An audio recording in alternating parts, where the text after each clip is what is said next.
பெண் இத்தனை வருட காலமாக குடும்ப வாழ்வில் இருந்துவிட்டு திடீரென்று சன்னியாசியாக மாறிவிட்டாள் என்றால், இந்த நிகழ்விற்கும் அவளின் ஜாதகத்திற்கும் ஏதாவது தொடர்பு உண்டா? நீங்கள் என்ன கேட்டிருக்கீங்கன்னா, ஒருத்தர் வந்து சன்னியாசியாக போகணும்னா அவருக்கு எப்படிப்பட்ட கிரக அமைப்பு இருக்குது அப்படின்னு கேட்டிருக்கீங்க. ஆன்மீகங்கிறது வந்து குடும்ப வாழ்க்கையை திறந்து வெளியில் போகிறது தான் ஆன்மீகம். அப்படி இருக்கிறவங்களுக்கு குரு சனி இணைவு இருக்கும். பொதுவாக அவங்க ஜாதகத்தில் அப்படி ஒன்று இருக்கும். அந்த குரு அப்படிங்கிற ஒரு கிரகத்தால் அந்த சனி அப்படிங்கிற கிரகம் நல்ல நிலையில் இருக்கும். சனிங்கிறது ஒரு கெட்ட கிரகம், அது பார்க்குற இடமெல்லாம் கெடுக்கும், இருக்கிற இடத்த கெடுக்கும் அப்படின்னு சொல்லியிருக்கோம். அந்த குருவோட பார்வையோ அல்லது குருவோட இணைவோ பெறுவதால் அந்த சனி நல்ல நிலையில் இருக்கும். அப்படி இருக்கிறவங்க ஆன்மீகம் அல்லது துறவரம் இந்த நிலைக்கு போவாங்க. இப்போ வந்து அந்த சனி என்ன பண்ணும் அப்படின்னா, சனி ஒரு ஜாதகத்தில் நல்ல நிலையில் இருந்ததுன்னா அவங்க வந்து ஒரு சிவபக்தராக இருப்பாங்க.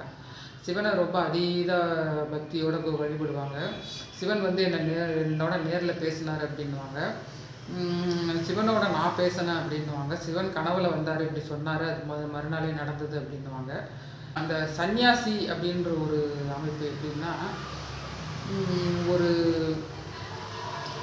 குரு சனி அந்த கிரகத்தோட கேது அப்படின்ற ஒரு கிரகம், இந்த 3 கிரகத்தோட காம்பினேஷன், பார்வை இணைவு இதெல்லாம் இருந்ததுன்னா அந்த கிரகத்தோட தசை நடக்கிறப்ப அவங்களுக்கு வந்து அந்த ஆன்மீகத்தில் நாட்டம் இருக்கும். குடும்ப வாழ்க்கையே வெறுத்துட்டு போவாங்க. குடும்ப வாழ்க்கையில் விருப்பம் இருக்காது.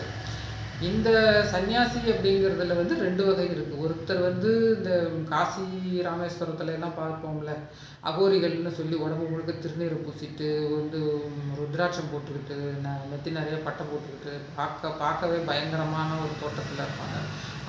அவங்க வந்து எப்படின்னா அடுத்தவங்கள்ட்ட யாசித்து அப்படி தான் சாப்பிடுவாங்க அந்த அகோரிகள்.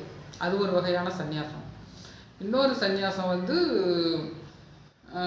அதாவது இந்த கோயில்களில் இருக்கிற குருமார்கள், குருஜி அப்படின்னு சொல்கிற குருமார்கள், அந்த ஒரு மடத்துக்கு தலைவர், மடத்தில் சிஷ்யனாக இருக்கிறவங்க, சீடர்களாக இருக்கிறவங்க, இவங்களும் வந்து ஒரு மாதிரி யூனிஃபார்ம், அதாவது காவி நிறத்தில் போட்டிருப்பாங்க, இல்லை சிலர் கருப்பு நிறத்தில் போட்டிருப்பாங்க. அவங்களும் ருத்ராட்சம் போட்டிருப்பாங்க. அவங்க வந்து நெற்றி நிறைய சந்தனம் வச்சுருப்பாங்க, குங்குமம் வச்சுருப்பாங்க. கொஞ்சம் ஒரு நல்ல வைப்ரேஷனில் இருப்பாங்க.